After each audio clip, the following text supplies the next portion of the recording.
morning, everybody. Welcome to City Life. I'm Linda Bown. I'm going to be your host. I have the Tyngsborough Town Manager here, Colin, Loiselle, who has a lot to talk about. We had an election. And Greater Lowell Regional School Committeeman Ralph Hogan, who is running for re-election. So let's start with Tyngsborough. Big election, big turnout. Huge turnout, 20%. 20% for an annual town election. I don't know the exact percentage from last year's annual town election, but it was abysmal. Yes. I think we were in single digits, and I think it was less than 5%. Well, you only had one person Colin, running. what did you do to get the word out? So, it's funny. I was talking about this in my most recent town manager's report to the select board. I think there's a combination of things. One, civic engagement in Tyngsborough is higher than usual, I think because of a few reasons. One, we're on year 3 now of our annual Civic Engagement Academy, so we're inviting residents into government, makes it more accessible.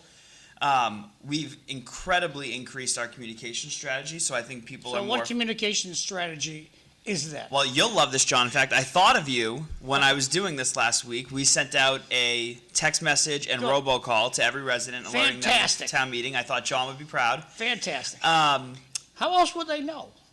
Our social media use, our media department has dove headfirst into things like shorts and reels. So there are more platforms for people. But I also think... Is this Roni, you mean? Roni Camille, yeah. Roni, good guy. I also think that, and I said this to the select board, our local political parties are much more involved than before. The Town Republican Committee had 2 citizens petitions at this last town meeting.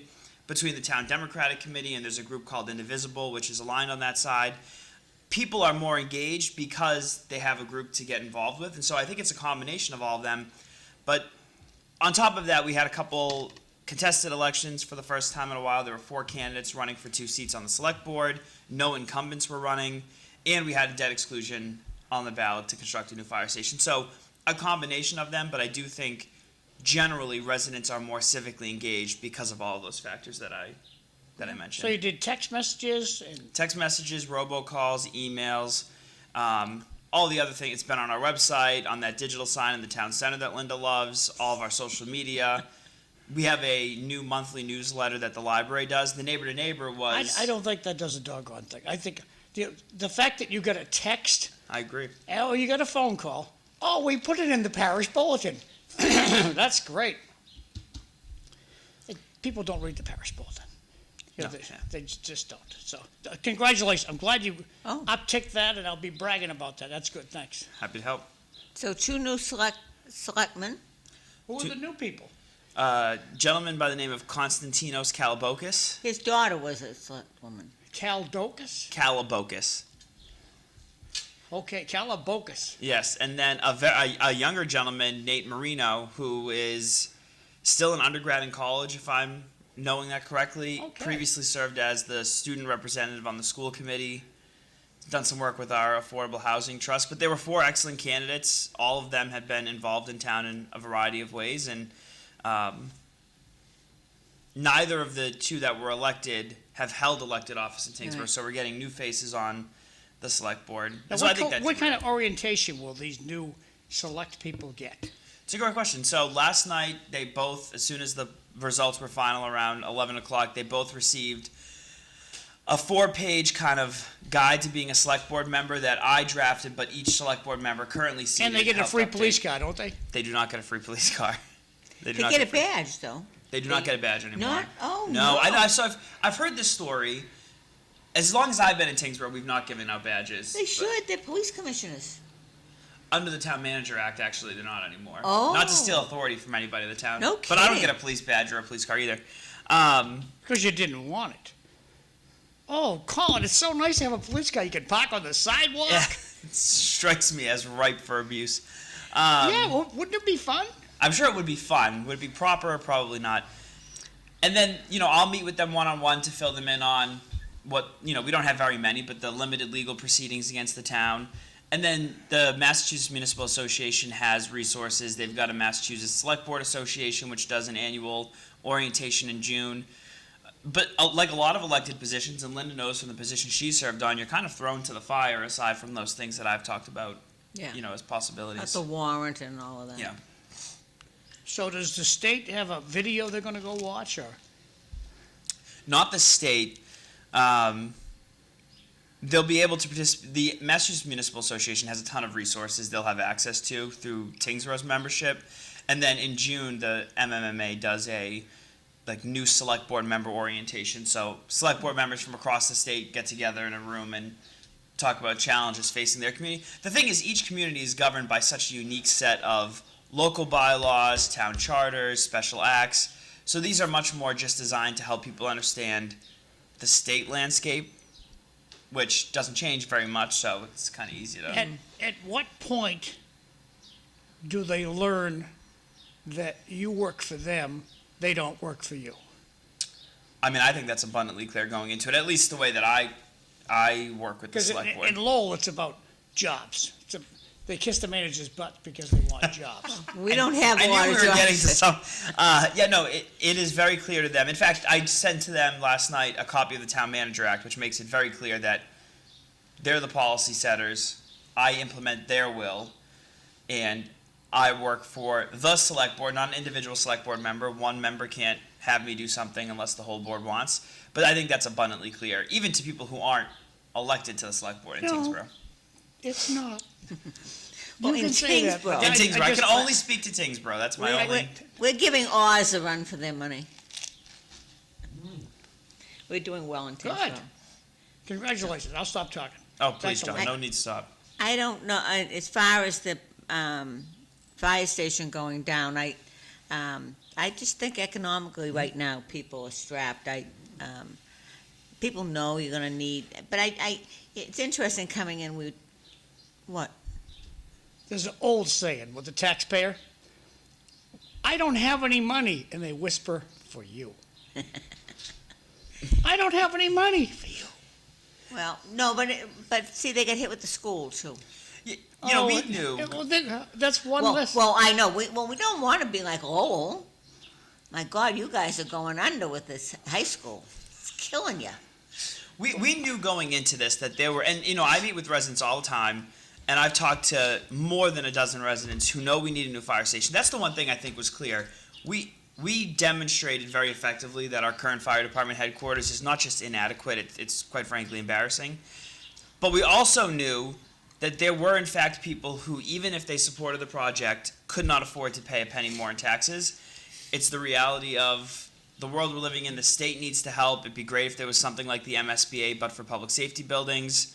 And it overwhelmingly passed town meeting. I think there was 46 people opposed. The Yeah. other 400 and something were in favor. It was a 48-52 split at the ballot last night, obviously against the measure. So it wasn't overwhelmingly defeated. I don't think that it's over. I think we go back to the drawing board and see where, if possible, we can make the project a little bit more affordable. But, we're contending with the same thing municipalities are contending with across the state. People are being taxed more and more by every branch of government, and we're the ones... And the state up isn't thinking. stepping up. No. They're not stepping up and giving any help to any of the communities. So I think that's but John will be very happy. I went to vote, and the building has air conditioning. Very good air School. conditioning, too.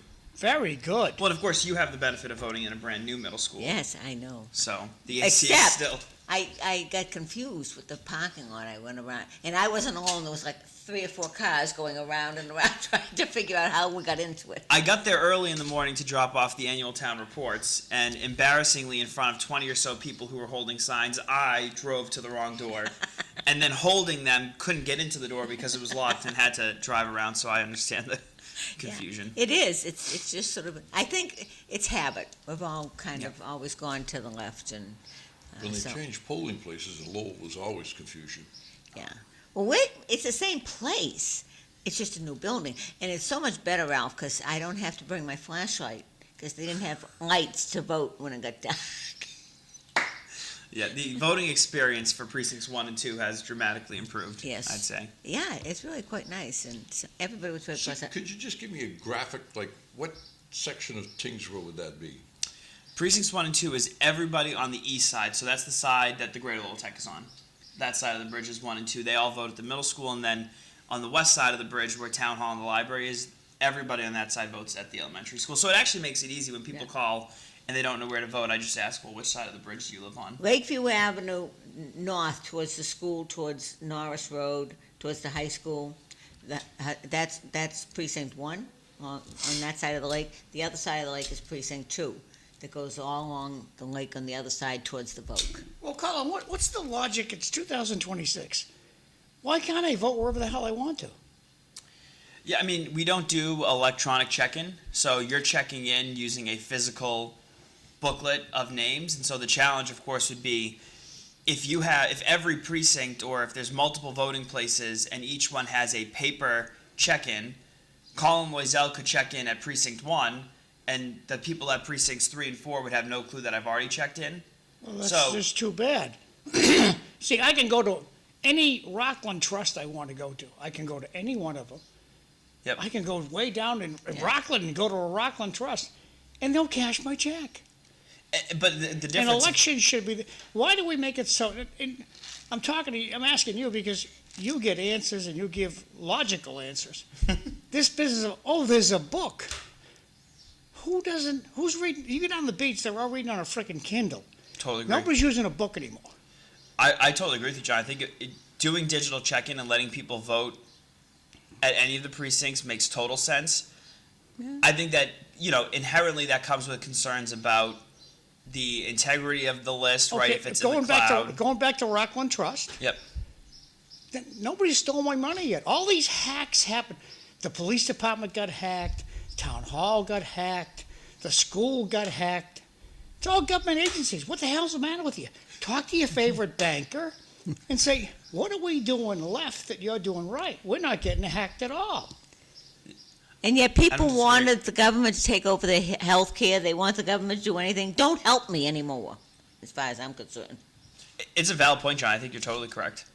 And certainly, I think it's statewide. I vote in Boston. I know that it is. Yeah. It's just you have to keep these people in the head. It's the law. So's doing 65. It's time we have to make it easier for the voter. Oh, I'm sorry. You went to the wrong branch. Go back up to Lowell to cash your check. Yeah. Okay, John, I'm gonna take you on this one because I know you're very savvy technically, but most people our age are not. Linda, they have to go online to apply for housing. They can't do it, John. They can't do it. Okay, so we go in to vote together, and they ask you name and address. When don't you know your own name and address? Correct, but they can't navigate. They can't navigate the computers.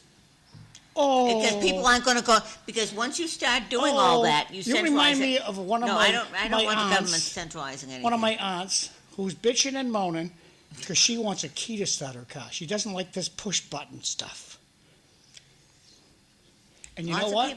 She got used to it. But it isn't just young people, old people. I see them. They can't apply for housing because it's online now to the state. Well, that's what the senior center. Can't you do it? Go down to the senior center and get some help. Yeah, they could. While it's still there. And have a voting location be in the senior center. Yeah, until you shut it down. Why am I going to shut it down? Well, what's going on in Lowell with the senior center? Well, we have a robber who lives in Tyngsborough. Oh, no. Who's not keeping... We don't have any say who lives in town. Not keeping his word. Not keeping his word. And the city is now having secret squirrel meetings, negotiating with this guy, and I would take him right to court. Sorry, buddy, you said you'd give it to us for $1, and now you want us to lease it for another 20 years? Look, we're going to court. Bye-bye. That's it. Here's the $1. Give us the property, and move on. I'd take the guy to court right now. I would not negotiate with this guy at all. I agree with you on this one. Yes, I don't remember how they did it, John, but Lowell went to tablets for the voting process, and I think it was a state grant. I'm not sure on that. Well, they have roof slates out in Tyngsborough with pages attached to them. Well, we don't do paper ballots anymore. I used to count paper ballots. No paper ballot? Well, it's a paper ballot, but it's counted digitally. Yeah.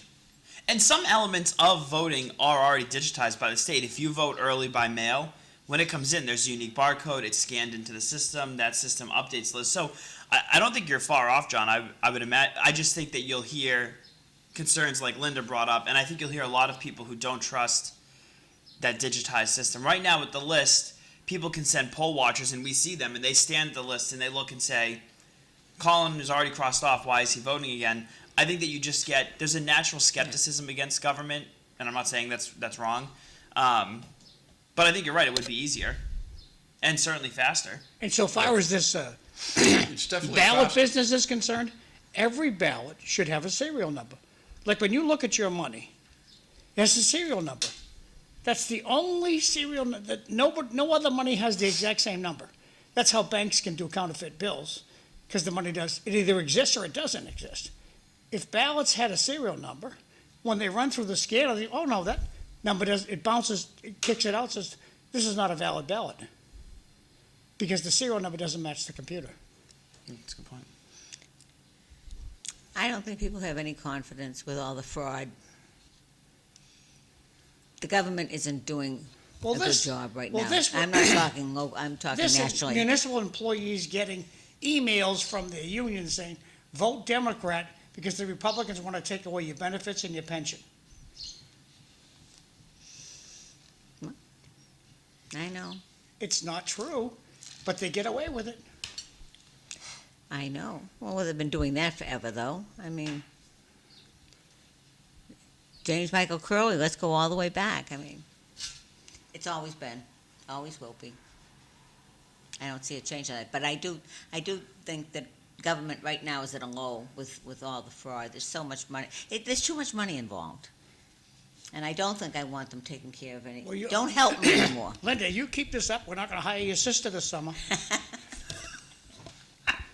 I'm amazed at some of the numbers nationally that are coming out involving fraud. I mean, they're not tens of thousands. They're multi-millions. I know. In some cases, billions.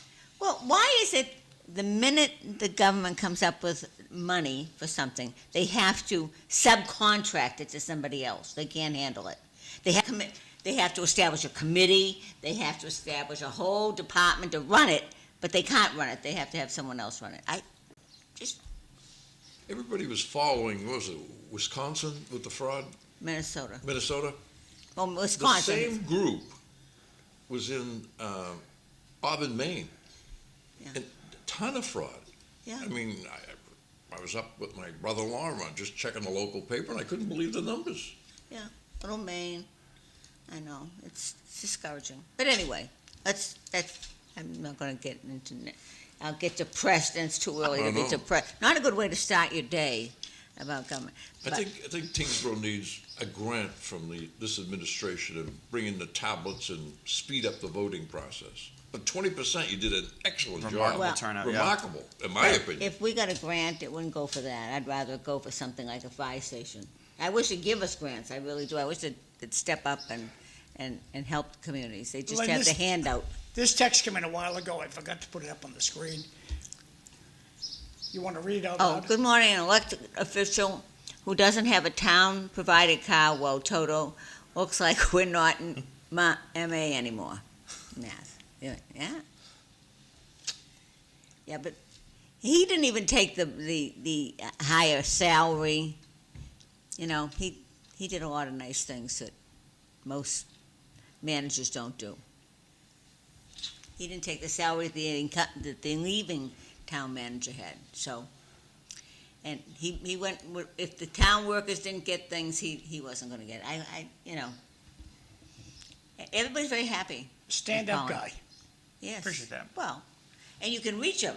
I mean, everybody I send over to him come back to me and say, he actually answered my call. Well, I don't understand the people in my position that don't talk to residents. That just makes your life so much more difficult.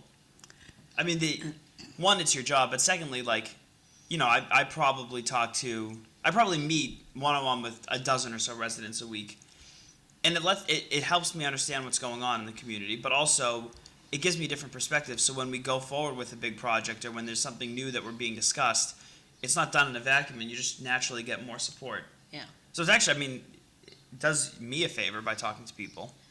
Well, things that even our roads, we don't have horrible, except some of the ones that throwbacks to developers. Yeah.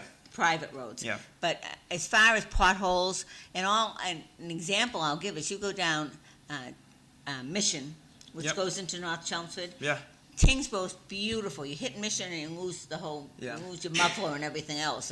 The potholes are outrageous in Chelmsford. Yeah, you know, roads one of those issues that until you pave everyone's street, not everyone's going to be happy. But we recently had our DPW superintendent before the select board to talk about our current roads program and the next year's.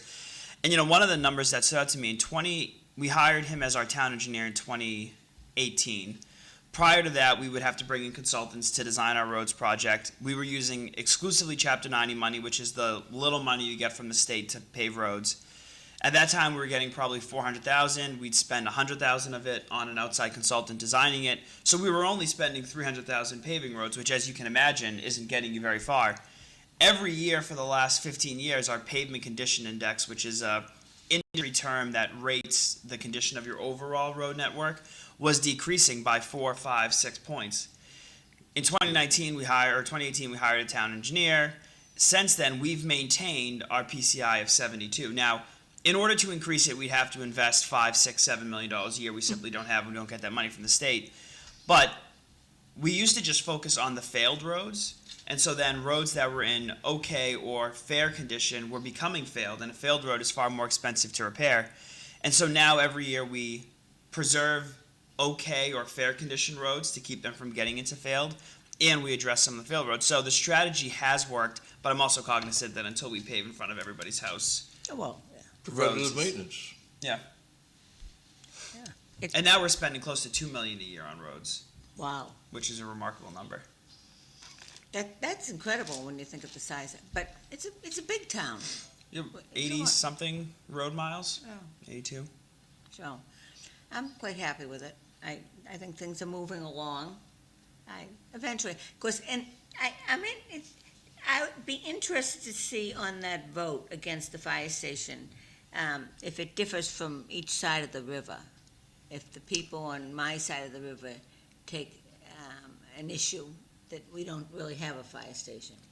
Yeah, you know, that's a really good point. I haven't looked at it that closely. I know that it won in Precinct 3, which of course is on the west side, so I'm not sure how that worked. But that would be an interesting thing to look at. You have 2 fire stations over there. Now, one isn't open at the Correct. moment. Yeah. But we have nothing. Yeah. We have a fire station that my father helped build. Which they is all the thing. volunteered. Yeah. The Before town has I never was built born. the fire station itself. It was always done by volunteers Yeah. and through donations. So it's if we didn't have Drake, it would be in trouble. Right. On my side of the river. So I suspect that, although there's always been a conflict on both sides. I suppose any town that's divided by a river. Yes, I talk to the chief all the time about, you know, what our future staffing looks like, and certainly, you know, if we were to add 2 firefighters or so, we would look to do it on the at the Lakeview station. There's some capital investments we'd have to make the station work. But, you know, his perspective, and I think the data supports it, is that it's easier for us to get east from the west side than it is to get west from the east side. Absolutely. Which is why he was so adamant that the headquarters be on the west side. But you're right, Drake is not very far from your house at all. They just built a new substation over there. Yeah. So, but it is, I mean, and that's the thing, we've chosen this combination department.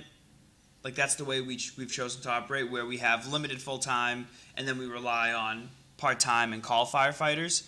It works for us right now, but the community is growing. It's grown a lot certainly since I took over and since I've been with the town. So it's something that we have to constantly think about.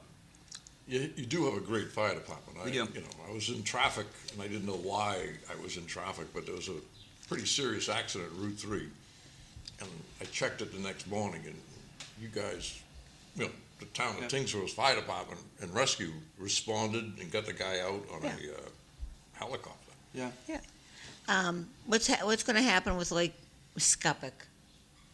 So we're back in busy season. This past weekend was busy. We were fortunate. Representative Gary got us for this current fiscal year $25,000 to support overtime for us to put the Marine unit out on the water. And although it hasn't been signed by the governor, she was successful in getting us another $25,000 for next year's budget. So we're still waiting for it to work through. The challenge is we have limited staffing available to take those overtime shifts. If we can't fill our regular patrol shifts, we can't take somebody off the road to go on the lake. We don't get the same. I think Drake is in a similar staffing situation, so it's tough getting them to be able to send somebody. Our biggest issue is the boat ramp. Yes. And one of the things we're looking to do this year is to use some of that overtime money to put an officer, whether it's a Drake officer or a Tyngsborough officer, at the boat ramp. So once those 7 trailer spots are full, we're not letting anybody else on the water. This was the big point of contention with my friends at the state. The agreement Drake has with the state allows Drake to charge a fee for access to the boat ramp, as long as that money is being used for the lake. Mm-hmm. And so our proposal was let Drake charge a daily access pass.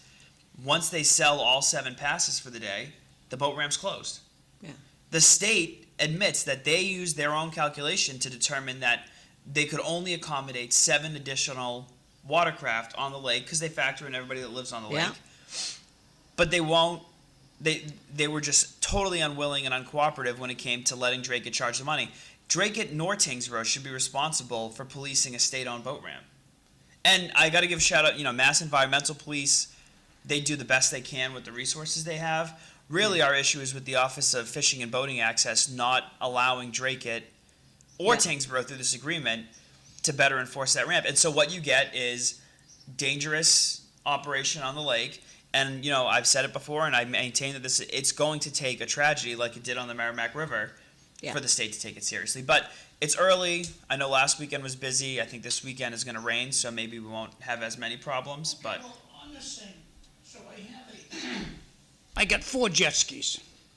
Oh, I got 6 jet skis on one trailer. yeah, So I pull up and I get there at 6 o'clock in the morning so can I put all 6 jet skis in the water? right now, John, you could bring your 6. You can have a friend behind you with their trailer of 6, and that's what we're having. I mean, we're sighting people on jet skis that are coming from as far away as Everett and Revere. And when there's no parking, they're either parking illegally on the street or they're paying people to drop their jet skis off at 8 a.m. and come back at 5 or 6 p.m. and pick them up. Wow. And it's not a big lake. It's not a big lake at all. Well, town residents should get the first crack. Len, we got 6 of these. Outfitting the city manager's last name is Golden. We just called him Parachute. I'll bet if the media called Mr. Loiselle, he would return their call. What say you, Emperor Golden? Ooh. The problem with Colin is that he cares about the residents. I don't think the goons on Beacon Hill appreciate that. You're supposed to rob from the taxpayer to pay your friends. Get with the program, Colin. But, yeah. Well, we are fortunate. I think the Board of Selectmen need to realize the reason people voted against this is the size of the building and the cost was over the top. Elementary school all over again. The elementary school. In regard to the Tyngsborough Fire Department, is a hard $25 million to swallow without the water infrastructure to support. I think that's the last That's one. interesting. Yep, back to you, Len. That's interesting. I suspect that last text references the areas which you and I have talked about quite a bit, particularly on your side of the bridge where there's not adequate water coverage.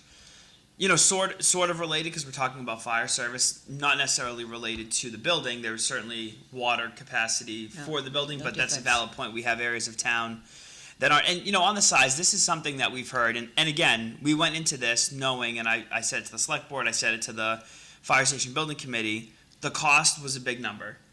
That $24.8 million, though, included the cost to do the final design. So far, town meeting has only authorized the schematic design, so we were still early in the design process, and state law requires that you hire an OPM. So the true building construction was $22 million. That's the same number that we got from a separate consultant a year and a half ago when they told us what we'd be looking at. And as far as the size, one of the challenges is that we're going from a building that's dramatically undersized. So you drive by the Kendall Road Station, and you've got this tiny little postcard building. And it's true, the building that we proposed, which wasn't just sufficient for our current needs, but was supposed to last us 70 years, is much bigger because we're already so far behind. But the thing on this, and again, I can't I can't argue with the cost. People can't afford to pay more taxes right now, and I totally respect that. But as far as the size goes, we've done 3 separate space assessments going back to 2018. And each one was done by a different architect, managed by different people. And all of them said that for a department our size and a community our size, if we're planning for the next 50 to 70 years, which is what the building would be for, that we needed a 20,000 square foot fire station. We proposed one that was slightly smaller than that, but again, when you look at our Kendall Road station and you compare it to what we've proposed, it appears on paper to be much bigger, but I think it's just because we've been so far behind the size that we need. And Ralph brought up a good point. Tyngsborough, we have Route 3 that we have to monitor our fire. It always has to go if there's an accident. We've got Daniel Webster. We've got 3A going. We've got 110. We've got a lot of road that the highway that the fire department has to cover, and there are a lot of accidents, and they have to be there. Yeah. So it's it frightens me a little bit as far as the ambulances and the fire that where they're going to be, because they have to cover the accidents. Right. And so I know we do have backup, but still it's a little unnerving. I'm not sure how I think it would be the same as Lowell, but when a senior citizen has an emergency in their domicile, in their residence, the first one in the door is the fireman. Yeah. I mean, you can call the police, you can call an ambulance and so on and so forth, but most of the time, Yes. the firemen are the first one in. They're EMT trained, most of them that respond. I bet if the fire department was to be proactive with local groups and a 20% turnout, you could have a different. Well, you're right. You're absolutely right. You have to bring it home to Aunt Lil, fell down, broke the knee, and the fire department was there and responded. She had heart palpitations, et cetera, et cetera.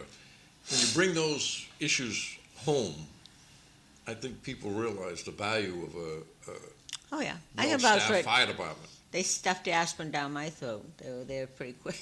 It's terrifying. It actually got my heart stopped going. So they're first alert. Yeah. They're in the door. Yeah, It's amazing. Every And community they're very needs good. a solid fire department. They even because they do know the town and they. But it was interesting. Yesterday, I went to vote. There was a person that didn't know who I was. How She said, "I know." I said, we went up the street, and I said, "Linda, and what is your last name?" Oh no. How many When we Lindas send are out there? when we send out that text message next year, we'll include a photo of you so that people know. And as a reminder, this is the So Linda Bown. Oh, yeah, Make no shocking. mistake. But I enjoy voting, obviously, because you see everybody. When I And talk I to love seeing the people out there. It's been a while since we've had some contested races. I know there was a great photo I saw over the weekend. All 4 of the select board candidates were holding signs at the town center. Yeah. At the same time. I think that I think that having contested races brings people out clearly, and it also I think holds elected officials accountable because they know that it's not a guarantee. They may face re-election, and people are paying attention. Yeah, and it always amazes me signs don't vote. Yeah. And that was very evident in this election. So it was, but it was good. And it was nice to see everybody very civil and Absolutely. congenial. Yeah. So it was good. So I'm very happy to have contested races. It's been quite a while, and other towns aren't having that. You're not seeing it in Lowell. You're not seeing the candidates step up. So it's. A few years ago, there was 3 open seats on the vote. Tyngsborough, Dunstable, and Lowell. Nobody was interested. Yeah. Yeah. That's. What's I the couldn't job believe it. pay? Pardon? What's the job pay? What was it? What's the job pay? Your favorite Dunkin' Donuts, 0. What do you expect? But it's an what do important you expect? educational institution, John. It's important to drive the speed limit too. We support and build the trade labor that everybody needs. I know. Yeah, and you should get compensated for it. Well, if they can't afford a fire station, they're certainly not going to pay boards. That's a fact. But Vocational technical education, it's a cornerstone. It And is. people don't realize it because, there's a huge shift of putting jobs in manufacturing offshore. The people that we educate, they're onshore and they're servicing families and people right here locally. Well, the governor, when she ran, one of her big talking points was voc and vocational education. She has done nothing for 4 years. She just gave you something, right? She just gave you. Okay, Oh, is she up for re-election? Yes, it just happened. She's up for re-election this fall. Haven't heard from her in any vocational education. I believe I can discuss this openly. No secret squirrel, John. The lottery system, which is not I was going to save that for you later. anywhere in the state, any vocational school, Yeah. they're not happy. But the administration used their levers to get what they wanted, and it's not good for the community. Well, it's not good for the students. It didn't work. They did it It's before. not going to work, but so be it. How did they do that? We have several programs that we're pushing, new programs. There's renovation projects in the school to transition. The classic is next month, vet tech. It's a big area and there's demand for the jobs. So you shift and go to where the demand for the jobs are, which makes sense. A good chunk of that was grant money, meaning the state come up with, 250 here, $500,000 there. You don't get that if you don't cooperate with the administration. I think the town must see something similar to that on different issues. In other words, you either buy the program and you go with the lottery, or you don't get the extra money. That's how they get what they want. Yeah, but it's gonna cost them a lot more with the lottery. It's not. I think it's a travesty of what the lottery is doing to young people. I really do. It's Well, and it's not just. I talked about this with Lee, I think, a couple of weeks ago. It's not just. You don't just lose the seat as freshmen, but if they drop out in their sophomore year, then nobody can fill that seat. You can't decide I'm going to go in on as a junior and become a carpenter or an electrician. You just cannot do it. That seat sits empty, and everybody says, "Oh, we need to fill the seats." Yes, we do. We want to. they. Don't help us. I'm going to be real blunt. They have breadcrumbs to different programs statewide, but what they really have to do is allocate $500,000, $1 million, and build a school. And I'm not saying build it in Lowell. I'm saying they need to figure out where to put them in the state. There is no overall plan, none. I know. But yet, in the last 3 years, or last 2 years at least, they have come up with $1 billion plus for immigration housing. I mean, to me, my parents taught me charity begins at home. It starts in your own home and parish and so on and so forth. We can't solve the world problems, and that's what we're being asked to do, and at the expense of our own children. But like the vote and the lottery, the state has taken over public housing, so you don't apply to the local housing authority anymore. You go to the state, and they send us a list. We don't even know where you're on the list. Can we back up a little bit? I'm thinking you're talking the lottery tickets. No.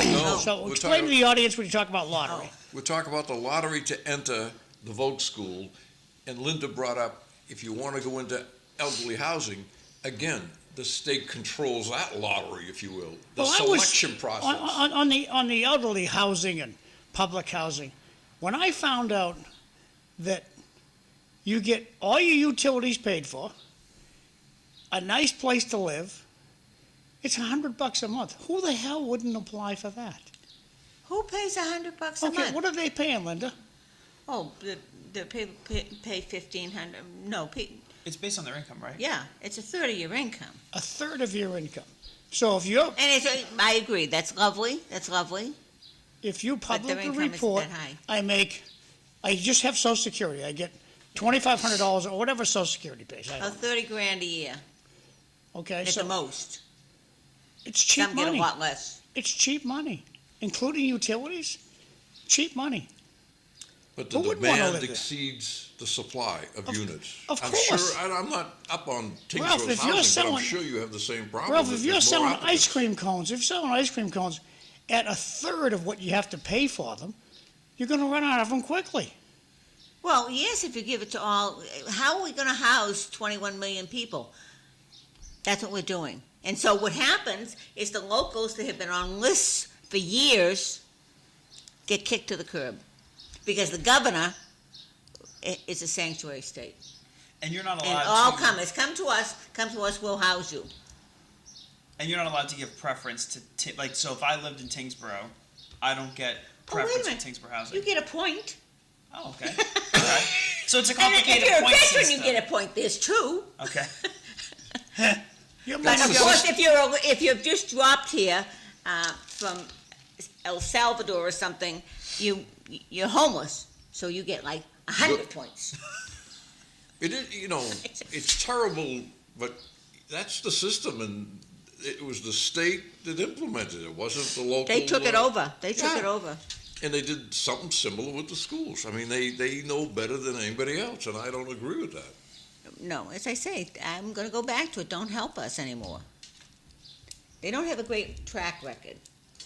Trying to think if I have any pending grant applications. Maybe help us on that one, and then don't help us on the rest of the stuff. Linda, this first text is from a while back when you're talking How about the about boat. only Tyngsborough Drake residents use only? Are you talking about the lake? The boat ramp, yeah. Yeah. That's a wonderful question, and I love that idea. And we did look at it. Unfortunately, because the boat ramp is owned by my friends at the state, that is not something that they would allow us to do.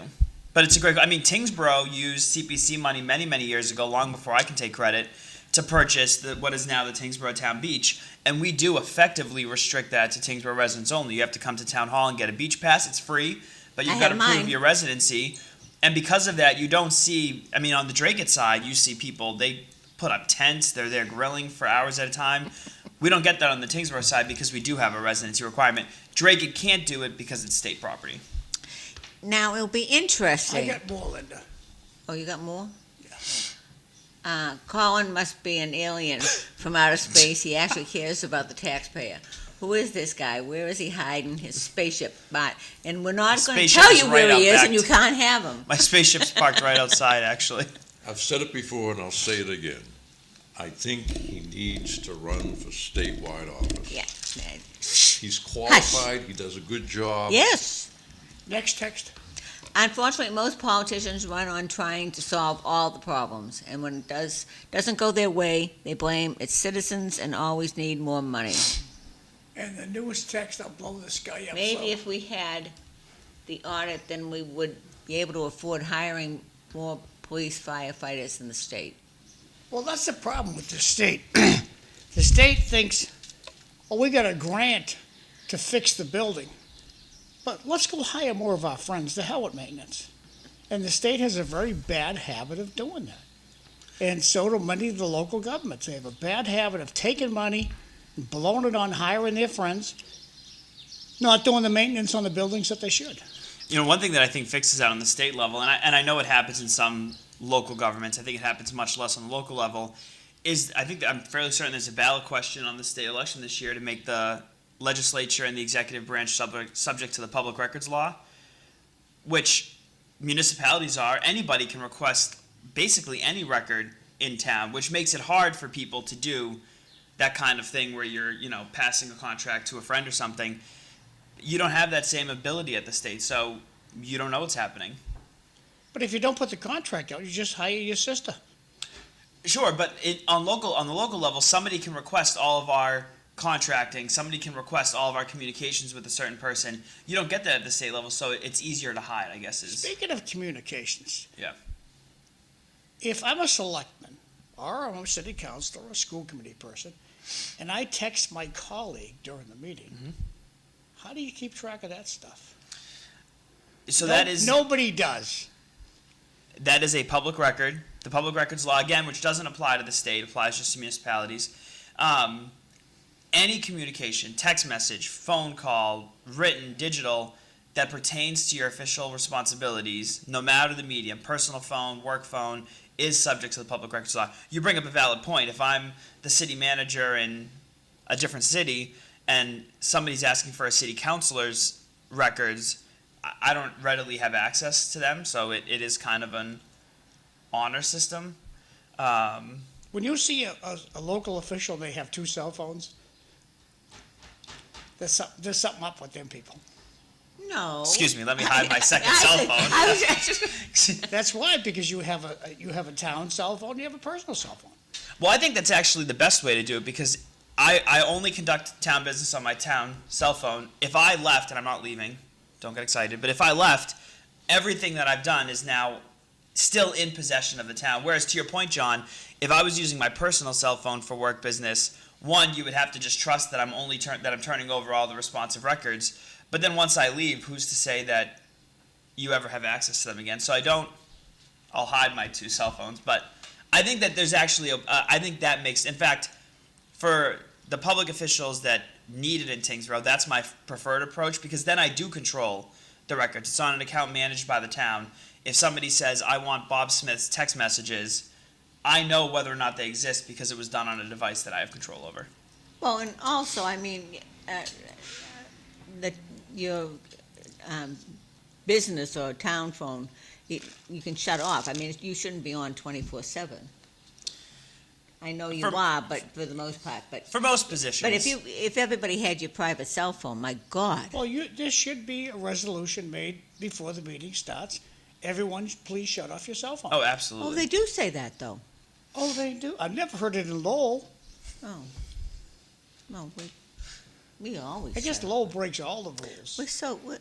We're very well put together in Yes. Tyngsborough. In Tyngsborough, you say shut off your cell phone? Yeah, the chairman usually announces that says. The manager's he kinda uses wagging his little head no. Spiel about what Oh, no, we I'm saying are, yes. and, the open meeting law and all that good stuff, and would you please turn off your phones? People are very engaged. We don't do that in Lowell. We're way behind. Of course, we don't have throngs of people, although we do in conservation. We have a lot of There's a people lot of people. come. Because I will text city council and tell them, look, you gotta move up to the mic, I can't hear you. Oh, really? Yeah, well, if I like the person, and they're far away from their microphone, they have no idea that they're not being picked up. They assume that they are. Well, did anything happen last night at the meeting? I was out to dinner. We went to Angelina's in Tewksbury, had a Oh, delicious lovely place. time. Yeah. Speaking of, you got any new restaurants in Tyngsborough you want to brag about? Yeah, we have the 440 Plaza, which now they call the Edge District. This is where Tavern in the Square is and AMC in the back. They are getting close to opening a new restaurant concept called Wonder Kitchen. They've got a location in Burlington and one in one of the Boston suburbs. And it's kind of like a food hall. You can get meals from 20 different celebrity chefs all in the same place. It's largely a takeout concept, but they do have some seating area. That's the next one to open. But that plaza itself has 3 additional restaurants that are in the construction phase. They've obtained liquor licenses for. They haven't identified all 3, although I'm told one is a Brazilian steakhouse. I believe one is an Italian concept. Those haven't been named yet, but they've got the liquor licenses. So that plaza, And we have an Indian already operating. we do have one there too, yeah. Beautiful. Yeah.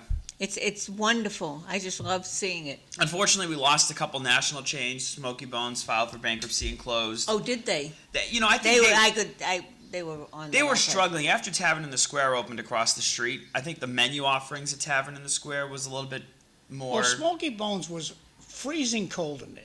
Yeah. You go in there and it's like walking into a freezer. Say, hey, look, I can't, it's too cold. Yeah. And they would not listen to the customer. I guess the manager liked it cold. I would think both there in Bahama Breeze, somebody will pick them up. Once 440 really comes into, and with the casino. Yes. Because with the traffic that you guys have up there, Yeah. it's amazing how many cars are driving through Tyngsborough. It's a lot. And I know it's for the cheap pot they can get there, but Is the traffic any better for the cannabis folks on Yes. Middlesex. Oh, I see, now I'm up and down that, I'm gonna say 5 days a week. And I don't have a problem. It's certainly gotten a lot better. We've required the busiest, well, actually, both of them now, the newer one is catching up in terms of business, Yeah. it appears. One of them, because it was the most busy, they've got on-site security that manages the parking lot, makes it a little better. We're actually currently in a study with MassDOT about some structural changes to the road to make that stretch safer. The option that we're looking at currently is a road diet, which sounds scary when you talk about it, but our biggest issue right now is rear end accidents, because people are stopping suddenly to do a UE to go back to New Hampshire, because that's where a lot of the customers come from. So in this road diet that we're studying, there would be, right now there's 2 travel lanes in either direction. There would be only 1 travel lane in either direction with a dedicated turning lane in the middle. And so where you get your congestion right now is people waiting to take a right or waiting to take a left. Yeah. If they have a dedicated turning lane, the theory is traffic that's just passing through will That'll still help be the able to gas get through. station too. Yeah, I mean, That's that another part, one. That's yeah. another problem. They're always turning in there. But it's, And that study, I should note, was funded. The town is paying a third, but then both cannabis companies are also paying a third. So they That's good. contributed to. And if it's successful, the state will pay for the construction. for the most part, I've noticed that there a decrease in people going the wrong way out of both places. I think that's a combination of the on-site security, and we've done a better job enforcing it on the police side.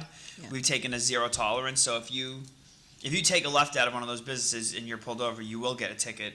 Yeah. You know, I think we always try to take the softer approach, but it really became a public safety issue. So now we've got to address the people taking the right, and then they stop right away and they're trying to take a left into the Bahama Breeze parking lot or the gas station so they can go back north. But in fairness to them, at least they're on Main Street, I think one of the biggest traffic issues is the farm, Polly Farm. Because that's down Farwell Road. It's That a road's tough. tiny little road, and boy, when they're running, Yeah. I feel bad for the people on Farwell Road because it's not a wide road, and they're fly. People don't know it, and they think they can fly down it, and you can't. Yeah, It's- and Parley is an exceptional business, so they Oh, are busy, huge. busy. One thing I'll say is that, you know, it's been a while, I'm going to jinx it. We haven't gotten, at least my office hasn't gotten complaints in a year or two, but every time I would get complaints, I've got to give the Parleys credit. They, you know, I'll reach out to them and they do try their best to Oh, they do. rectify it. They But do. it is a I tough don't know road. how. I don't know how to fix it. To be perfectly honest with you, because it's.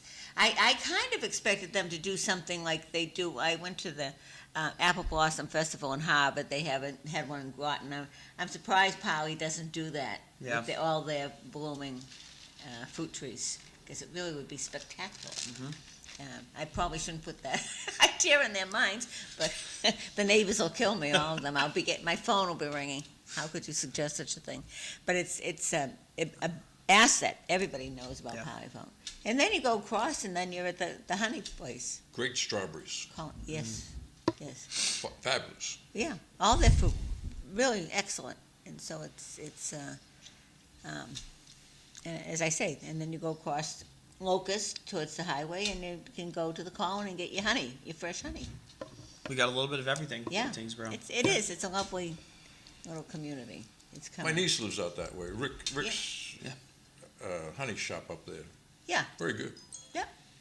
I know. That's where I get all my honey. It's wonderful if you have little children. I bring my grandchildren because they have the ants, and they can see how the ants live, and the queen and everything. It's It's- fascinating to them. It's interesting. Yeah. So, and it's really increased. Oh, yeah. The He's got quite a bit beekeeping. going on there. Yeah. It's and it's nice. It's a wonderful business. When he was on the select board, he was on the select board right as the pandemic started, so we had switched to remote meetings, and I was the executive assistant at the time, so I had to deliver to every select board a tablet they could take the meetings on, and he was at work, of course, so I went, and he was giving out his bees. Once a year, he gives out the bees to people that buy it, and I don't like bees. I know they've got a purpose, but don't tell me that if I stay calm, it won't sting me. It's out to kill me. So I'm trying to give him his laptop, and the bees are flying. My car door's open. The bees are flying everywhere. I'm swatting at them. He's like, "You're killing my business." It was quite the sight to see. in fact, I saw him last night. He's picked up all his bees for the season. Very good. I know he goes down to the Carolinas. Fascinating guy. When he comes in to visit, the stories he tells. Oh, yeah. Yeah, he's coming in because I have to wait. I spoke to him yesterday to make sure he Talk about he has Rick a Rowe. problem. Rick Rowe. Yeah, and he's very good. From this show, a lot of people have reached out and asked how do they reach him when they have bees. Yeah. And he'll go and get them for you. Come on, coming up on I break, called- I got 3 texts for you. Roger Street Pot Shop in Lowell is a traffic nightmare with mixed messages on no left turn out of the parking lot, which the city council approved its location. It's all about revenue and all. Linda, it's actually the speaker who runs the state. You keep referencing the governor. She's just a plant that only needs watering. A question. In Lowell, do they say the Pledge of Allegiance before the city council meetings? Negative. No? I think they do a prayer to all the gods, but other than that, I don't think they do they might do the Pledge of Allegiance. I don't know. I'll give it a big fat, I don't know. That's not. Oh, we're almost done a whole hour. My goodness gracious. Time flies when you're having fun. It does. Well, we've had so much happening in Tyngsborough. It's really kind of exciting that everything is moving right along. And we have the big temple, is it? Yes. That's starting. Yeah, I think they're making a lot of progress. It's going to be a Up on Westford, yeah. massive project. And up off Westford, that's an interesting area. Now, I would suggest to people, take a ride down that industrial complex. I Yeah. know there's a yoga place down there. There's all kinds of interesting little businesses down there that people don't even know are there. Yeah. The one you're talking about right before Mobile on the right? No, I'm talking about the one. Potash? No, I'm sorry. Yes. Yeah. Where the sports center is at the Yeah. very end. Yeah. Yeah, that's Yeah. beautiful. And then you have up off Kendall Road to the right that goes, that whole area, the old Richardson property Yes. up there. Yeah. There's a lot up there. So, yeah, the sports center, of course, a lot of traffic up there. I got a question this from place? the YouTube viewers. How about Muscuppick Lake? Will they be enforcing the ramp on the Drake side? Yeah, that's this is a great question. Our goal is to enforce it. We deal with competing. Sorry, we're gonna have to wait until we come back from Oh, our right, break. good. We'll That'll be give me back. some time Thanks. to formulate.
Welcome back to City Life. I'm Linda Bown. I'm your host. I have the town manager from Tyngsborough, Colin Loiselle, and I have the Greater Lowell Regional School Committeeman from Lowell, Ralph Hogan, which you are up for re-election this year, We are up for, yes, I'm up for election in November. and you're running. Yes, And you This have to is- run in Lowell, Drake, Tyngsborough, and Dunstable, don't you? all communities, yes. Yeah. I think That that's was a court travesty. decision, one man, one vote. I remember when the school was built and all the thought that was given into it, and the fact that they came up, the way they came up with the plan of the school committee was that there would be four officials from the towns and four from the city, and there was a reason for that, so that the city wouldn't run over the towns. Well, Which they can do now, because all you have to do is, well, of course they do, well, they move out to Tyngsborough and they get the whole vote. that's And they're- true. Yes, so. An interesting political observation, but, Just saying. well, Well, Kelly was the chief of police, Yes, he's in Dunstable, right. popular guy. Yeah, and except when he had a problem because the people, at that time, was a write-in. And the Correct. people wrote him in for Lowell big time. instead of Dunstable. And he was running for Dunstable. So they couldn't elect him for the Lowell position. The makeup of that whole school is interesting, and it's definitely a community asset, but it doesn't get a lot of attention. I give big kudos to the school, because they do a lot, they work with the community quite a bit. I think they're probably gonna get involved with the conservation, Sherburne Ralph, I got a property. question about construction. I'm seeing these gigantic buildings go up with not one piece of steel in them. They're all lumber. Like I'm looking down Happy Hampton Beach, they built some of these 5 and 6 story buildings. It's all wood. There's no metal in the building. Really? Engineered lumber, no doubt. I don't ask, I'm just looking at it. It's all lumber. I look at this Heinz Tavern project where they're going to have way too many people living there with not enough parking. It's all wood structure, and it's going to be 4 or 5 stories tall. And, How is this with Okay. no metal? But let's go to another issue. I understand what you're saying, and it's because of engineered lumber and wooden What is I-beams. engineered lumber? It's as strong as steel. That's what they're. Special tree? Whoa. It's Composite, isn't it? Yeah, it's a wooden I-beams. They're laminated. They're new products. I don't know. That's why I'm asking. So Well, it's a new products, and they're rated by engineering and the building codes nationally, and they work. But a safety issue on what you're talking about, especially at the beach, and the housing issue, to get more housing and more affordable housing, they're limiting stairways. In other words, some elderly housing, multi-story, 5 or 6 stories, they used to have 2 stairways. But to cut the cost, they're down to a wider stairway, 1. There's a lot of things going Shouldn't on be. that are being triggered should not be. by this push to get more housing quickly. And, John, I'm not trying to, You're right, Ralph. If there's a fire, like when I go to a hotel, and same thing with my wife, she does her fair share of traveling. When she goes to the hotel room, she finds where's the emergency exit? Where's the closest emergency exit to my room? she's smart. And that's what everybody should do. When you go into a restaurant or a hall, you should look around, where is the emergency exits? I just think it's odd that in an elderly housing, they would try to reduce to We're one all stairway. taking the elevator. They Ralph. can't take it in the fire. That's right. What do I get, a ticket? No, it doesn't work. It doesn't work. It shuts down at some You point. don't want to be in an elevator I on a was just fire. gonna say I'm not a big elevator fan. Certainly not in fire. Yeah. I mean, what It's they're built doing in is it's built in kinda a odd. concrete. It's in a concrete structure. Fire cannot get at the elevator. Yeah, but it shuts down. I'll just stand there until the fire's over. You'll All right, be a note to self, crispy critter, look for John. John in the elevator. in No, a but fire. if you look at these buildings before they go up, they put a cinder block structure is the first thing you see, and that is the elevator shaft, and the rest of the building's wood. I'm Yes. sure it still fills with smoke though. Probably suffocating there. John, I trust you, but I'm not getting in the elevator with you in a fire. You're on your own. I can't. I'm not going to get out all those stairs. being trapped in the elevator is probably the worst. Yeah, Yes, Smoke. yeah. yeah. No, being trapped in the stairway when Well, that would when stink as it's well. on fire. Yeah. Well, let's run back upstairs. Okay. You bring up an interesting point on how are they ever going to juggle at the end of the connector? Correct me if I'm off here, but they're putting in a rotary. Oh, the rotary's cool. Well, wait a minute. Just, I don't know, less than 10, 20 yards, they're putting up this building. How many stories in that building? How many units? It's on at least four, Gorham maybe, Street. it's 4 or 5. 4 or 5? Yeah. And there's not one garage or one parking space. So you No, got a major There are 14 or interchange something coming parking in, spaces. and you got a building that has no parking space, and multi-unit building. They're gonna take public transportation. You know all that public transportation you're providing, Lowell? You'll be parking on the connector. I mean, no, seriously. They're How gonna have can you build- say in Tyngsborough, when they put it all in Tyngsborough, all that public transportation we have. You don't even have a bus on the other side of Correct. it. That's very correct. You do have, Tyngsborough has a lot going for it. I'm not just saying it because the two of you are here, but if you're going anywhere, traveling at Logan, you know, you're flying out somewhere, somebody died or whatever, you have to take an airplane somewhere. Go up, take the bus right by Absolutely. Route 3. It's inexpensive. It takes you right to the door. You have parking there. You park your car. You go to Logan. You take the flight. You pay your come back. respects and so on and so forth, and you fly back, pick up your car. Always it's do. far better than going to Logan and trying to park. Yeah. And cheaper. I know. That's why it's a It goes, very or successful South bedroom Station, I'll take community. you to South Station. Yeah, it's a wonderful. I always use it. Well, I tell a lot of the Lowell politicians that make time to visit us, the people who buy condos at Heinz's are gonna park on Gorham Street. And people, you can't park on Gorham, yes, you can. Drive down Gorham Street tonight, you're gonna see people parked on Gorham Street both sides. That zoning change was crazy not to have some sort of parking for housing units, but It's all about revenue. When I talk to one of the deciding members from the zoning people or the building permit people, it's all about revenue. The manager wants revenue. Let them build, because we can't tax a parking space. We can tax that apartment. It's all about revenue for the city, the greedy city. But that's part of the governor's housing package. They wanted to develop, and we had to buy into it. Well, the governor yeah, should that's be, exactly the governor right. should If you be didn't buy making, into it, you didn't get Good extra order. Well, this is money. what you were talking about in the beginning with grants. You Correct. gotta buy in or you don't get the. The government, state government is forcing policy through extra funding.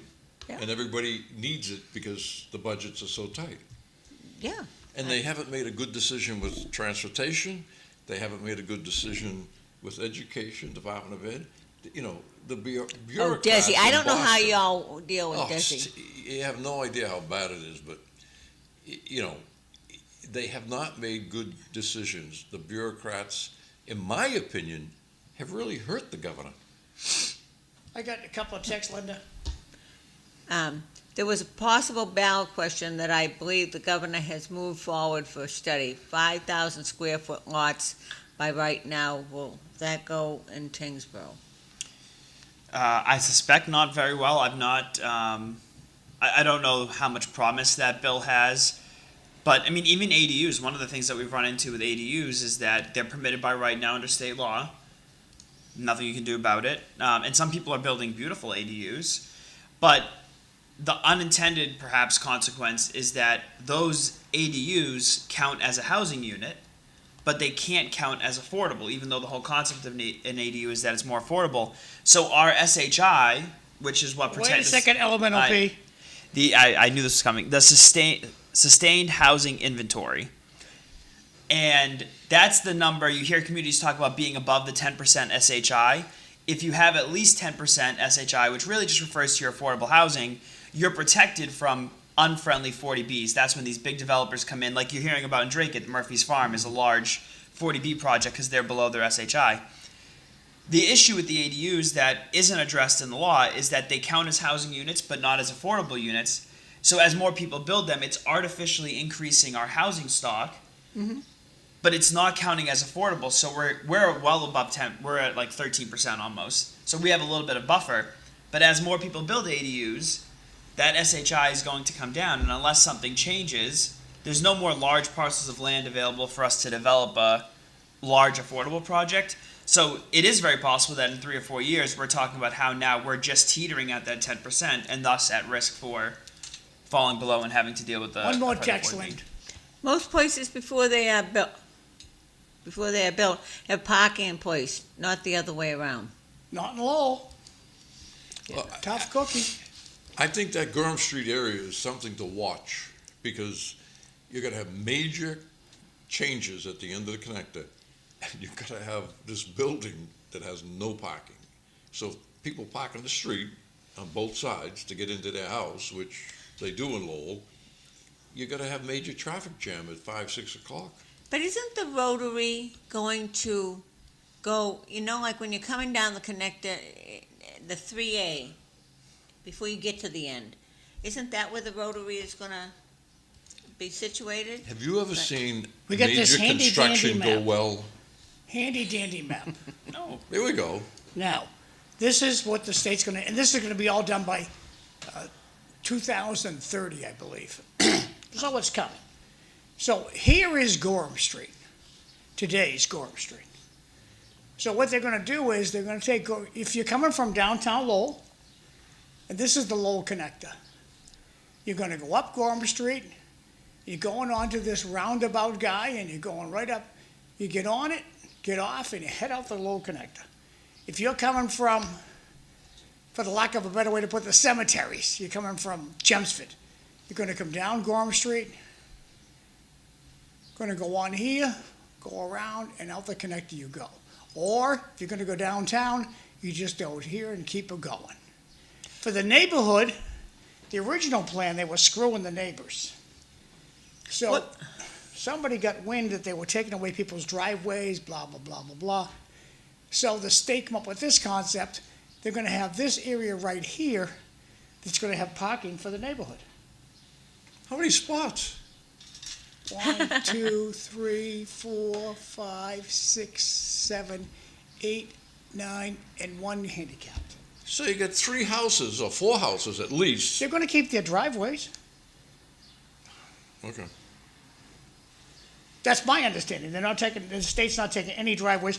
When I went down and I complained to the developers about, you're taking away my neighbor's driveways. The guy has the balls to say to me, they're not legal driveways. I says, these houses were built when there was horse and buggy. Correct. Well, it's not, that curb cut is not legal. I says, look, last time I checked, there's no resident that can pick up a piece of granite and lower it into the ground. The government does that. There were dirt roads back then.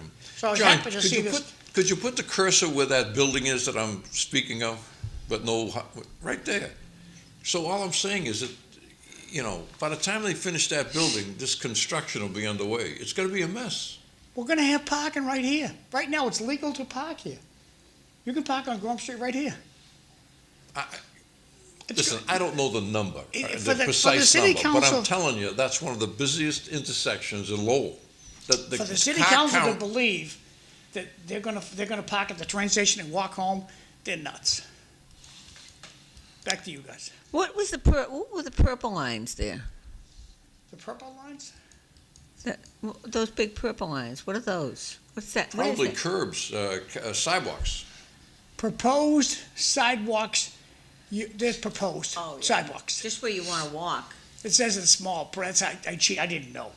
Linda, anybody that had a large parking lot in that area could lease their land to the, I'm not doing that.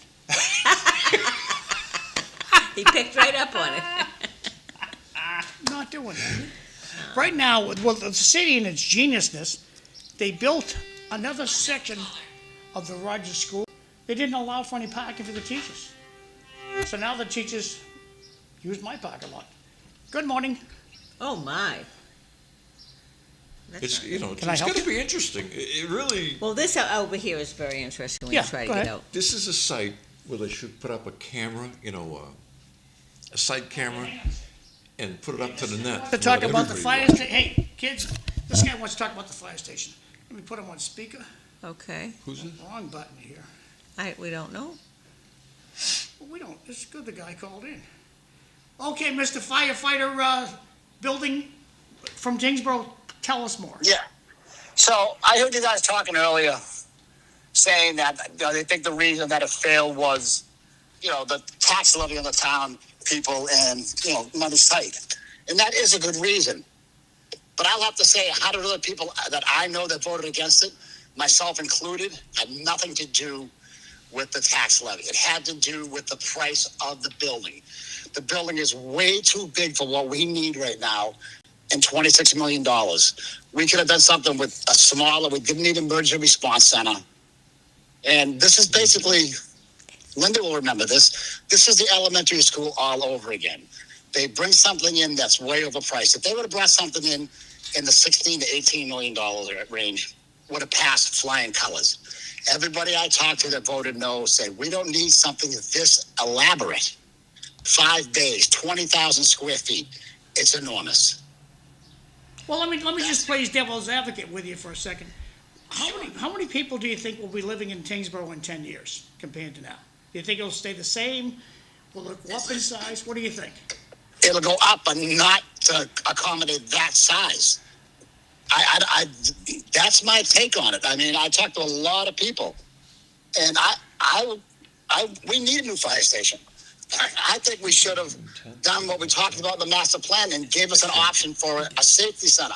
Because what's going to happen in 7 to 10 years? We need a new police station. Another $30 million? Because the police station is embarrassing right now inside.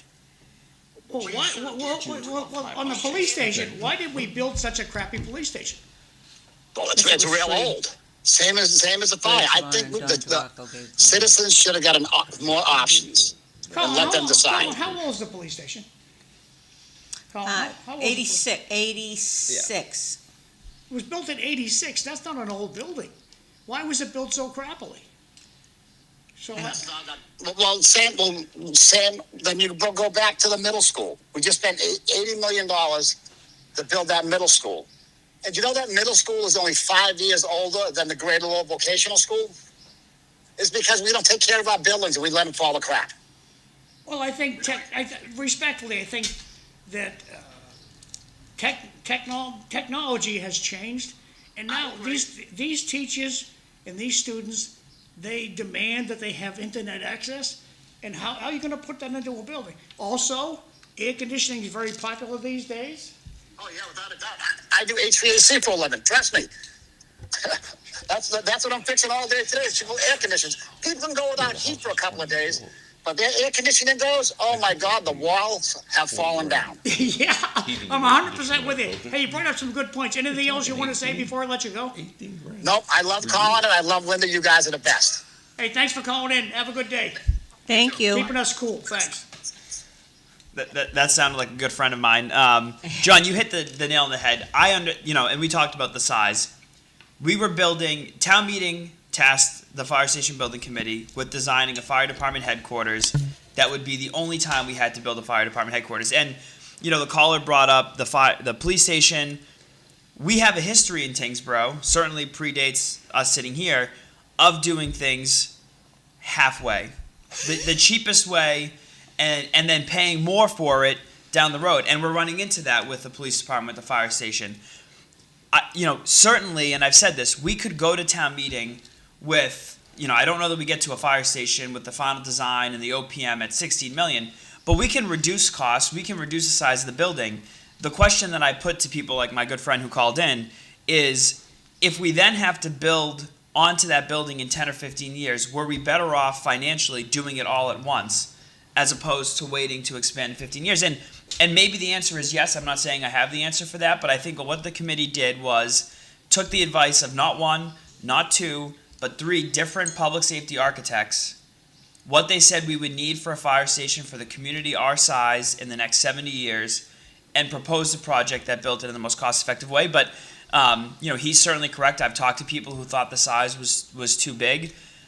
And that'll be, I suspect there'll be some debriefs. I suspect the committee will go back to the drawing board, and that'll be part of the conversation. But I just think it's important for people to understand that our goal was to design a station the correct way so that somebody in my situation or in another situation in 10 or 15 years wasn't having to spend more money at a higher price to correct what we should have done right the first time. My late brother, Joe, wanted to build a garage. And I'm having a discussion with my father about the size of the garage. And he's saying, well, it's too big, and blah, blah, blah, blah, blah, blah. So my brother Joe, who was up in Exeter, New Hampshire at the time, calls my father and says, "So you're never going to do any more business, right, Dad?" We now would do 3 times as much business as we did then. So he talked my father and let me build a bigger garage to accommodate the equipment we need today. Because the firehouse is not going to grow. And how soon do you want, you guys doing your own ambulance work? We do run our own ambulance service, yeah. Okay, so how quick do you want the ambulance to come? Well, fire departments are like the Cinderella of every community.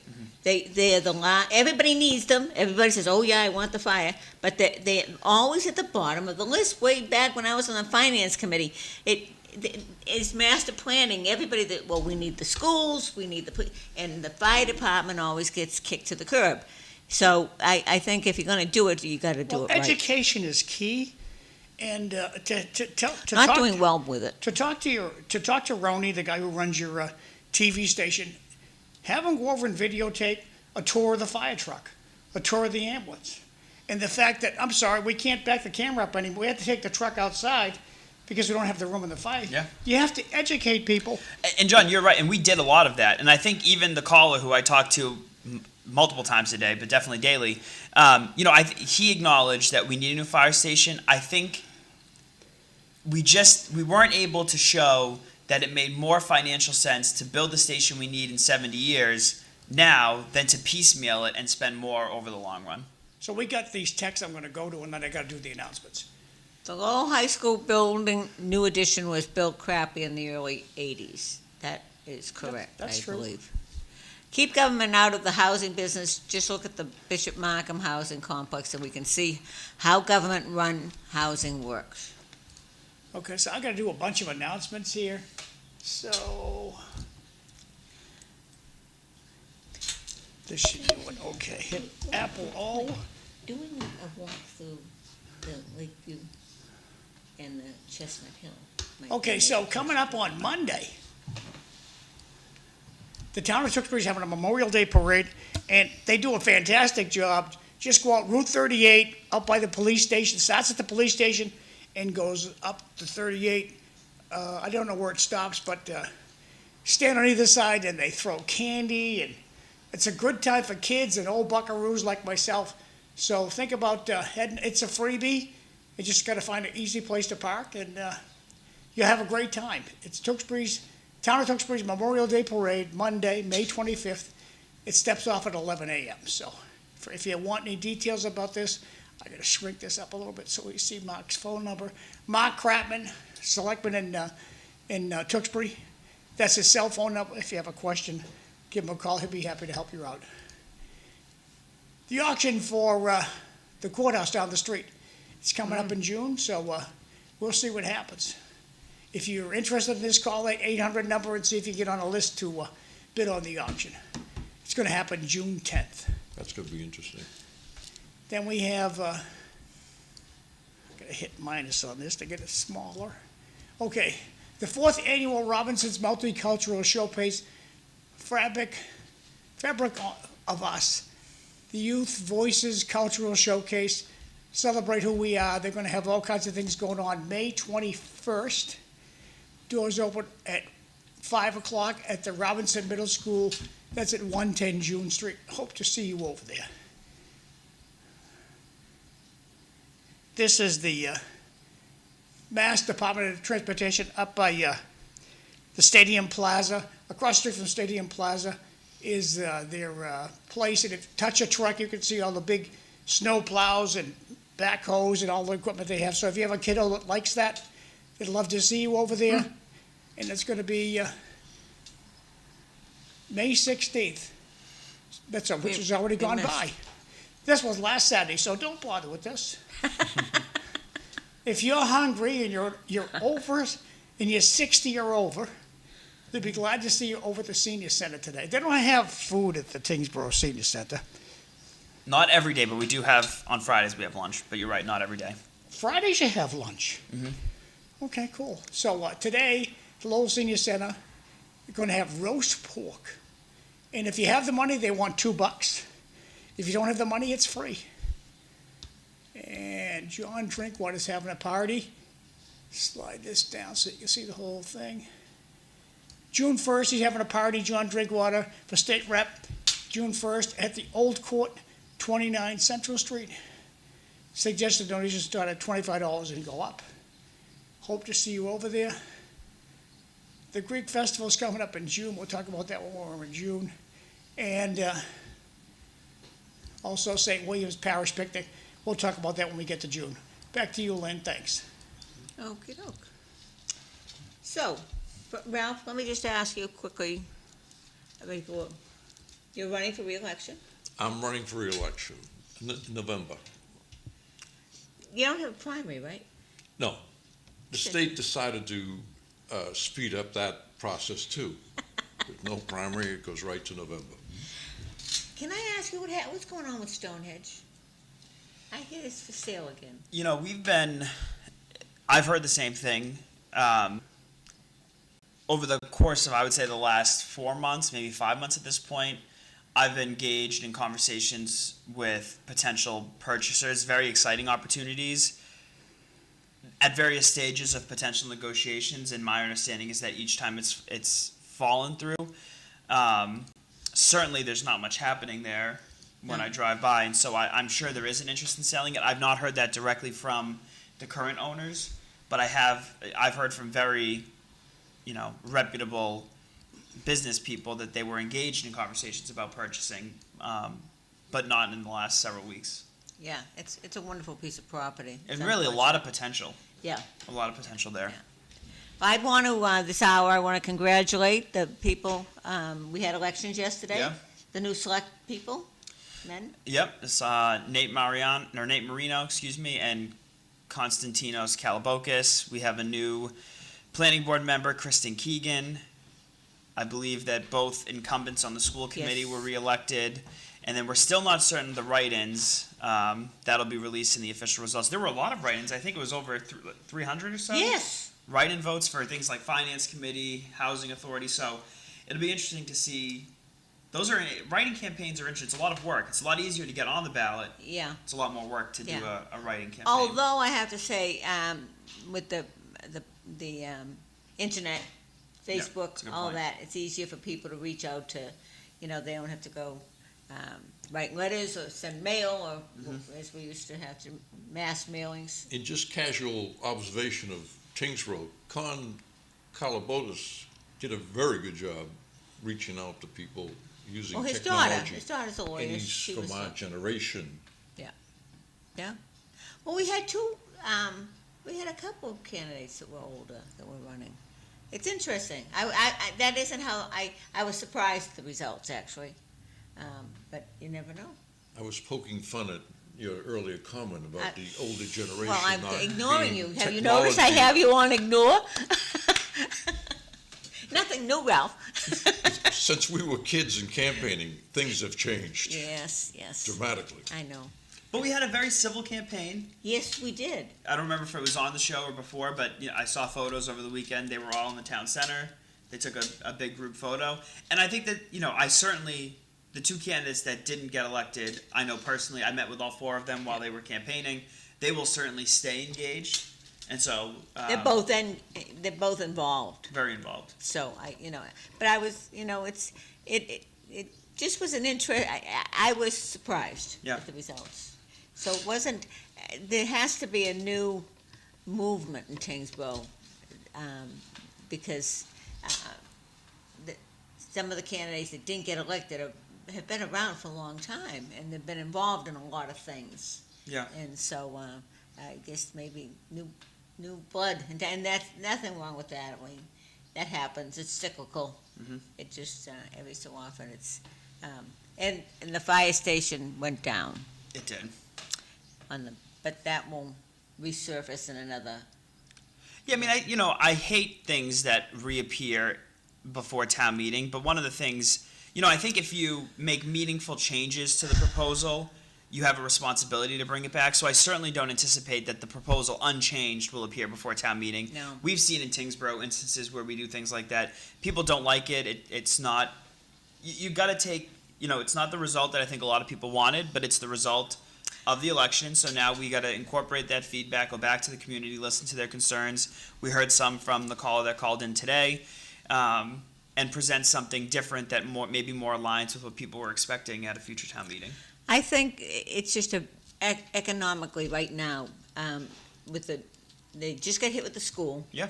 I think the timing is a little rough, and so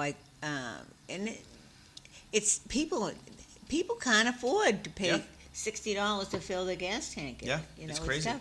And the toughest part is that it's not going to get any cheaper. No, mean, that is the issue. And this is the tough balancing act. That's why we need investment from the state to help. And again, not to keep bragging on the state, but that's a theme. The municipalities are limited by Prop 2.5, and I am one of the few managers that don't advocate for the repeal of Prop 2.5. I think you need limits on how much you can tax. My position is the state collects enough in taxes that they could simply shift some of the money to cities and towns so that we can live within Prop 2.5. I think it's fair to say that you can't expect the same level of service year over year and only see a 2.5% increase. But I also think you can't expect to get something from people who have nothing else to give. And so, similarly, I think if the state changed its priorities and in the budgeting process reinvested in communities, we could certainly live within Prop 2.5. We just need that additional money from the state that they're already collecting from you regardless. That's right. And capital improvements would be the way to go. I mean, it's part of your infrastructure. Yeah. And obviously you need fire stations it's like roads. Right. Nobody wants to put the money into the roads, but you have to have them and people don't deal with it until you're hitting the potholes. Yeah. It's a nightmare. So, I just hope that we kind of revisit it in a different way and it gets passed because it's very important to have a fire station.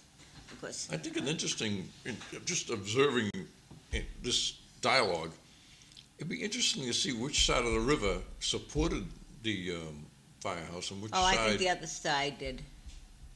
Well, then you know where you have The to hill. do your I'd work. be willing to, I'd take a bet on that one. I can tell you right Well, I'm just, in If other words. nothing else, I think it's a more affluent part of the town than the lake area. So which side is that? The Drake, not the Drake side, the You Chelmsford know side. we have a poor side of town.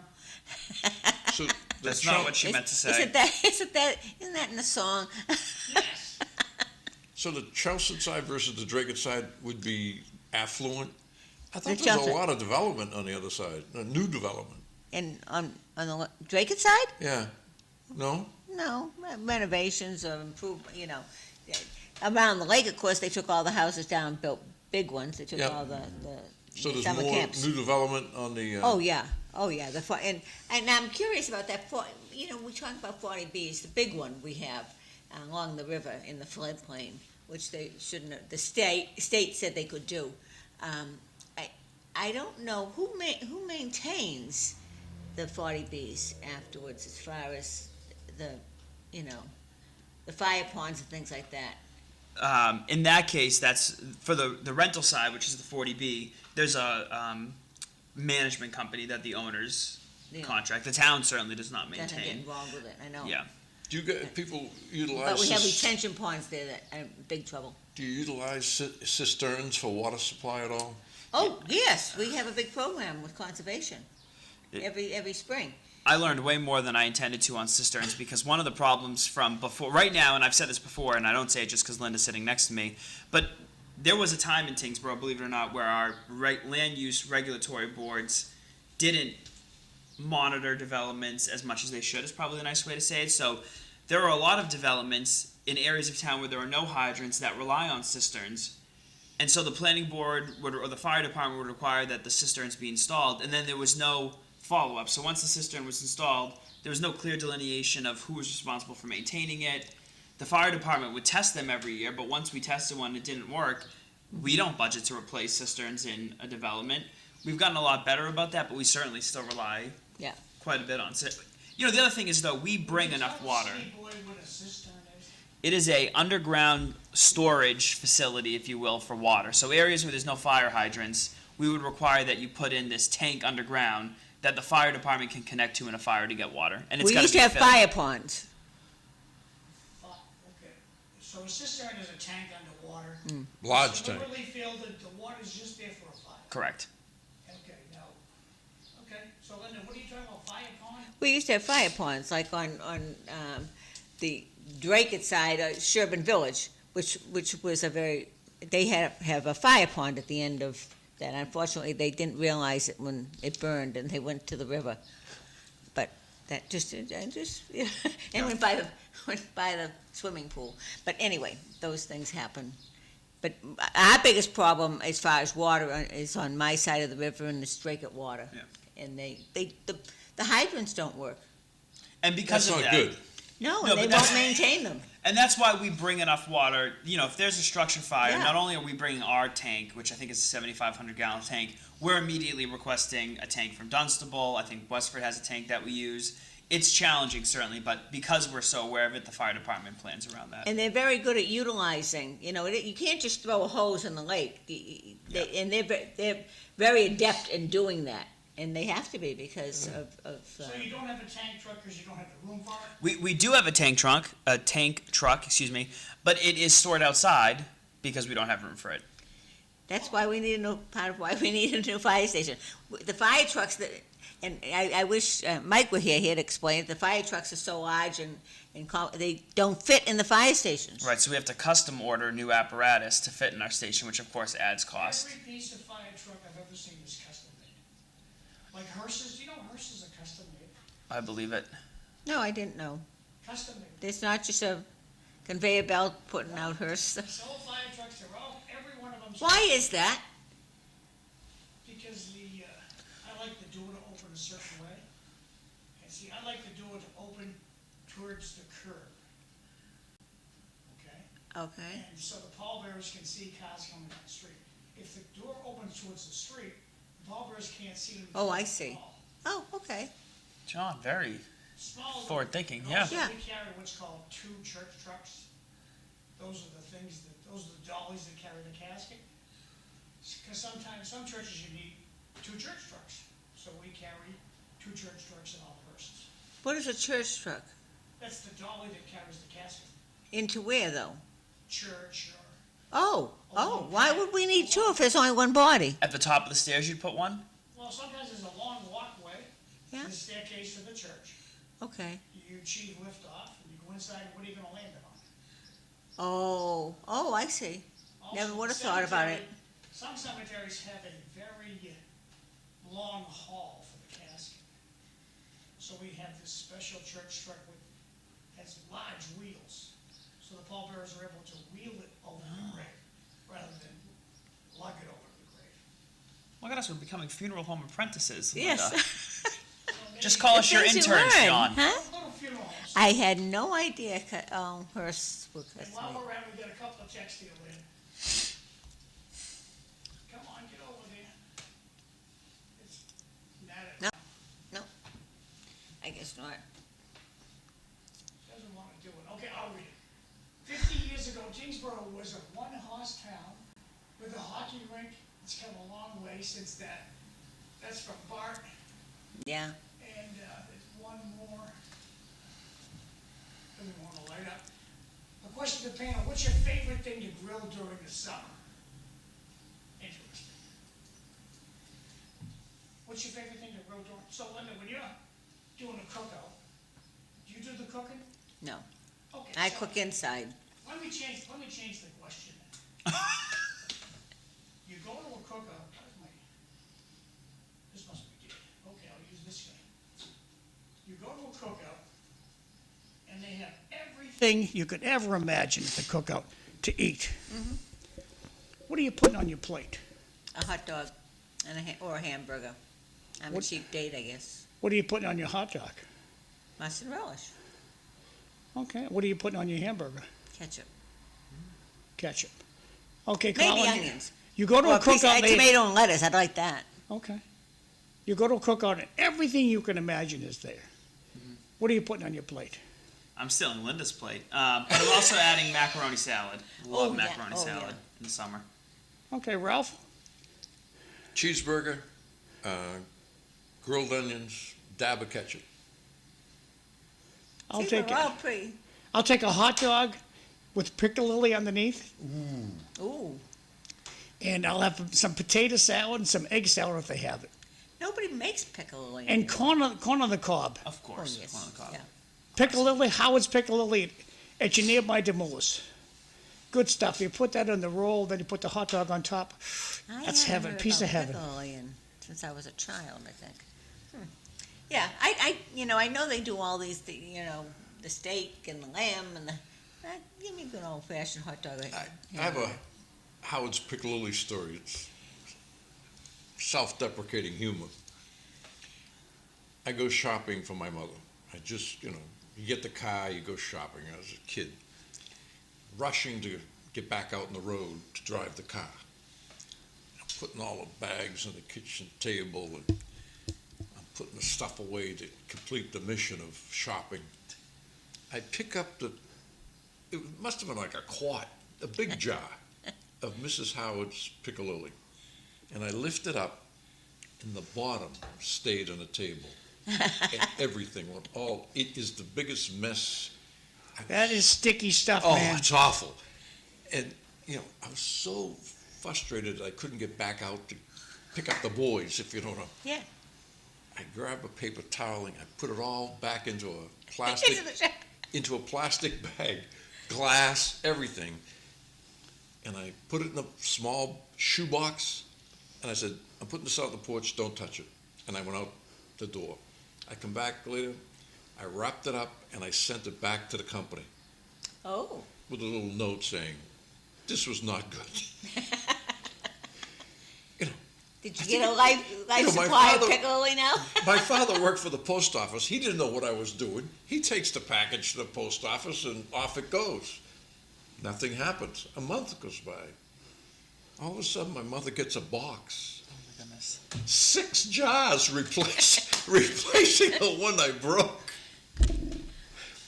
So how did it break, Ralph? You just, It just, I don't know. the cover wasn't attached? It was when I It picked, was the jar's fault. yeah, I when picked up on that right away. I It just wasn't picked his it up, fault. and the whole bottom come out perfectly, and it went all over the place, and it's a mess. But that's a true story.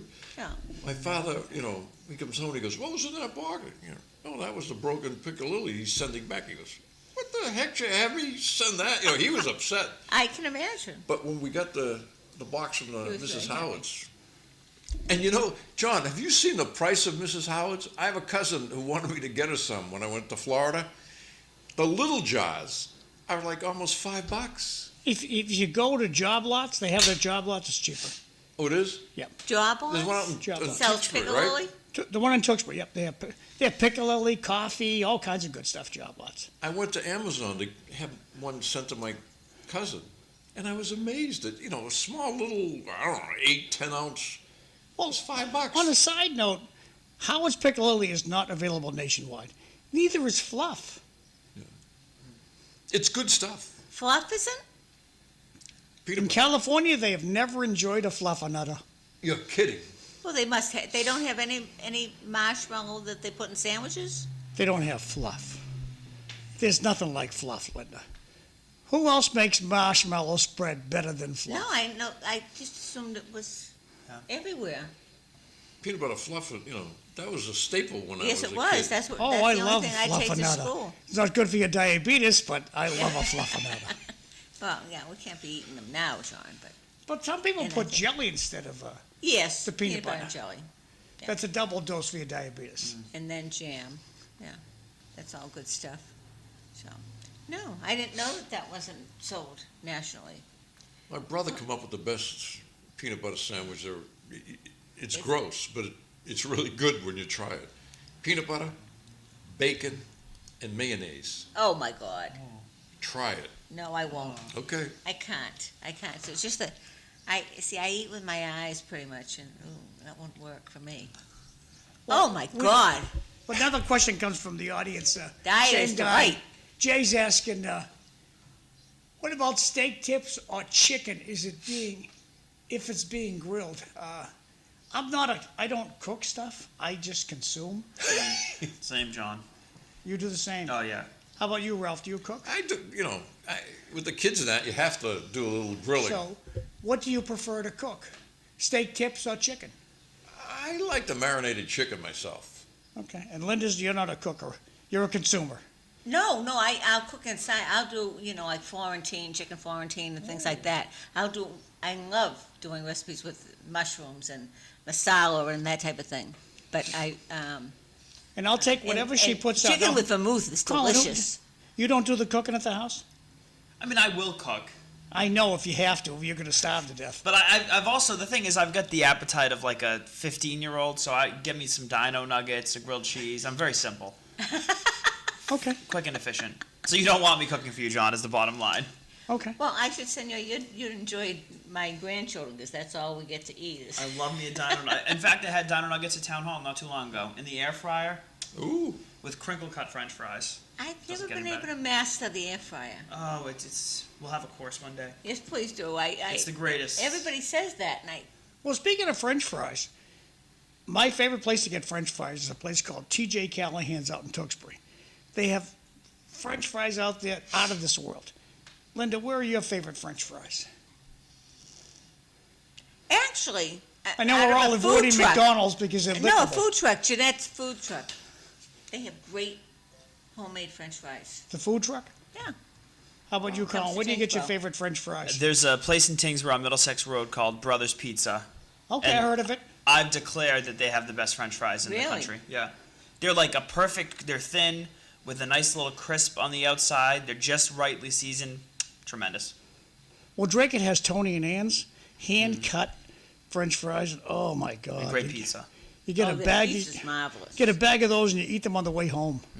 So, Ralph, where do you get your favorite French fries? I like the French fries from the Athenian corner with tzatziki. French fries? I didn't even know they made French fries. They're called Greek fries. Yeah, I would. I always think of rice or something. Okay, back to the show. Oh, my. Well, now Well, that I we need know. French fries. Yeah. think now, Brothers now opens that at we're all 10. hungry, yeah. Fattening.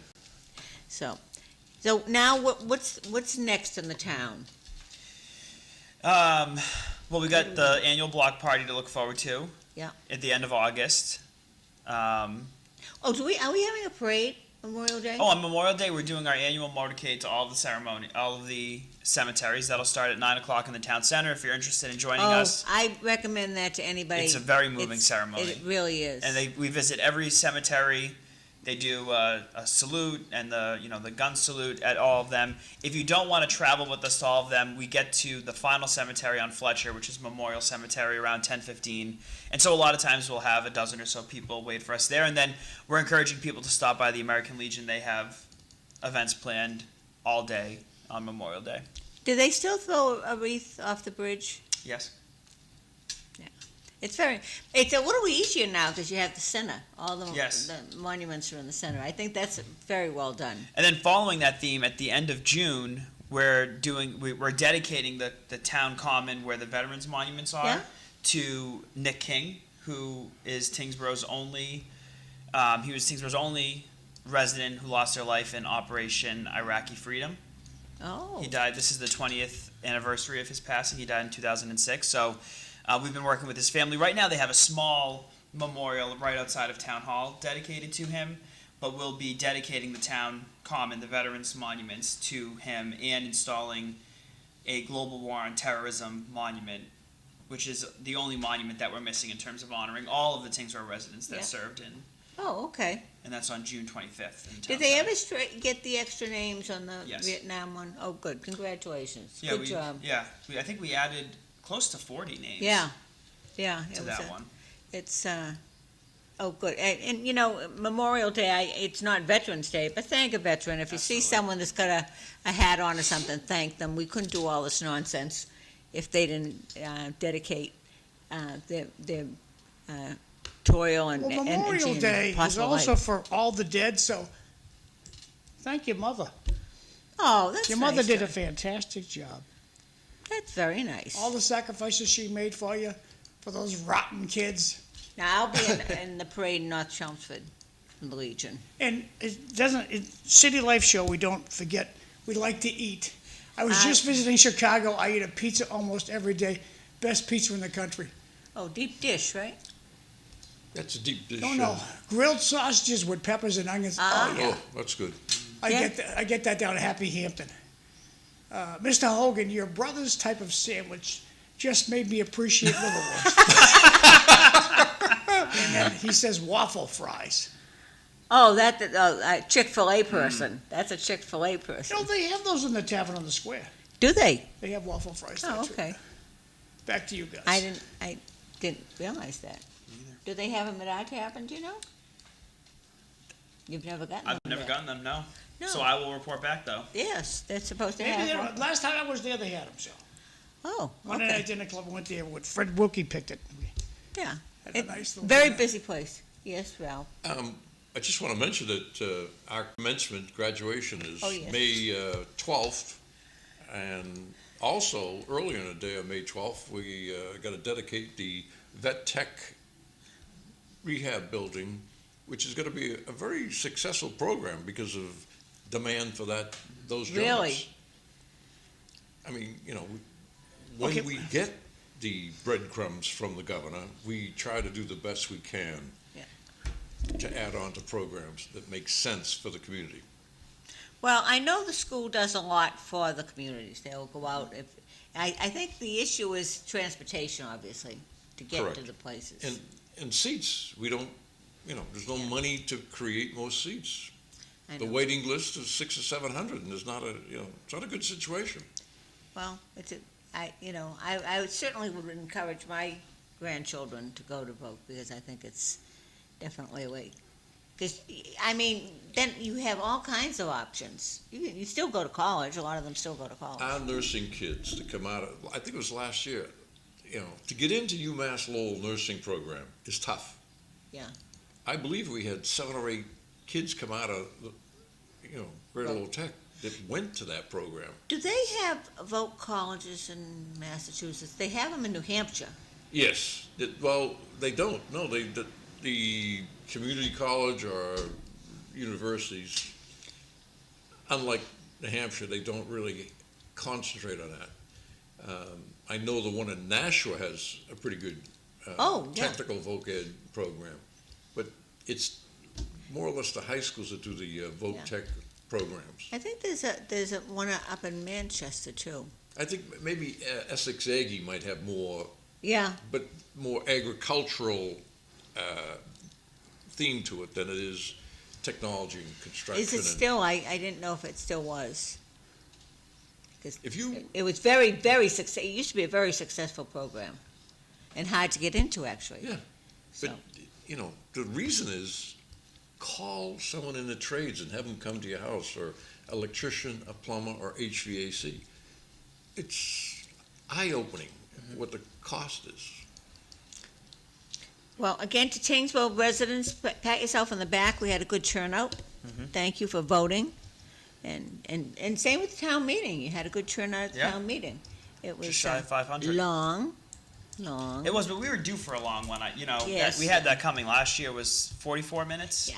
The year before that, maybe Shameful. a little bit over an hour. I know. So, but that's the thing. People realize that there's a place for them to express. And if you looked, a lot of the people who spoke at town meeting, those were new faces, Yes, I know. which I think is. I love town meeting. I would hate to give up. I like the fact that we kept town meeting, that we went to a manager. Yep. That we needed that, and I think most, any community our size does. And we were fortunate to get you, because that's half the battle. I mean, it's probably all the battle, but to have someone that actually can get things done and cares about the town. So I feel bad for you going all the way to Boston every day. I mean, It's the best of because both you worlds. spend an awful lot of time in Tyngsborough. Yeah. You're here because we do a lot of things. They're after hours for a lot of things. Well, So, it makes it, it's fun. Yeah. There's a lot of things to look forward to, and it's, we do the 4-day work week. We're open late on Wednesdays, so town hall's still open the same number of hours. So I only have to do the commute 4 days, though I'm usually in town hall on Fridays. But still, it's the best of both worlds. We're going to be having a 4th of July party that we'll be inviting all the officials to with the housing to Very get people to exciting. know about the housing and what we do over there. That's So awesome. Lynn, I want to blast through these texts, please. On the fire station, who doesn't want a house a little bigger, a garage a little bigger, a parking space a little bigger? Well, okay, great show today, everybody. Enjoy this weekend holiday. Thank you, Jay. Yeah, it just seems kind of foolish, when they build schools, they don't, shortchange it, they make sure they get Continues one on the big enough. text. Huh? Oh, my. How about Muscatbuck Lake? Will they be enforcing the ramp on the Dragut side? Can you answer my question? Well, we did earlier, I'm sorry, I She just, must have gone to make a sandwich or something. But the answer is that we're going to try. That we got an earmark from the state to fund an overtime patrol. We've traditionally used that on the water, but we've talked this year about working with Dragut to put a police officer, whether it's Dragut or Tyngsborough, at the boat ramp. We know that the state has said that once those 7 spots are filled, the trailer spots we can enforce not letting anybody else on, and so as long as we're able to put personnel there, again, the state has a bigger role to play, but we can't just kick the can down the road and say that the state's not helping. So our goal is to do that. Okay, then. another fantastic show today, you guys are the best. Let me ask you, Colin, who could the residents, I lost 9 years of vegetarianism to a hot dog at Fenway Park, that's That's cute. it. Who would the residents reach out to in the state to complain about that boat ramp? Could I they would- help in any way? Because the town is getting very active. Yeah, I mean, I think that a lot of the residents were pressuring Representative Gary and then Senator Kennedy to get the state involved. I think that the direct approach would be to reach out to the Office of Fishing and Boating Access, which is an agency within Energy and Environmental Affairs. There's a lot of them. Certainly public pressure helps. There was a lot of public pressure last time, though. Lowell wrote a few stories about it. So we'll see. I think it's just clear that we can't count on the state to be a partner in this, and so we have to work with Dragut to do it as best as we can ourselves. Well, hopefully that, because it is a hazard. I know that it's a small lake, and it's a shame that they I should give the state credit. They did agree to put a security camera there so that they can watch the chaos from wherever Oh, they are. good. It won't stop anyone. It's like from getting Desi fired. watching, running the schools All right. from their homes. They still aren't working. So time is getting short. Tomorrow, City Life, we're going to have, Evelyn Thornton's going to be the host. Sam Chase will be here, and City Councilor Sidney Lang is coming too. Well, So I time want is to short, Lane. We got Thank Ralph. 30 seconds. I want to thank Colin for Absolutely. getting up early, and particularly yesterday, busy day with the Busy day. elections. And so I really appreciate you coming in, Not a because problem. it's awfully early. Keep an eye on your retirement accounts because the gas prices are affecting the economy. Oh, yeah. Money's starting to move out of Hey, everybody have a wonderful Memorial Day. Again, go to one of the parades and thank a veteran for me. Thanks, Okay. kids. See you next time.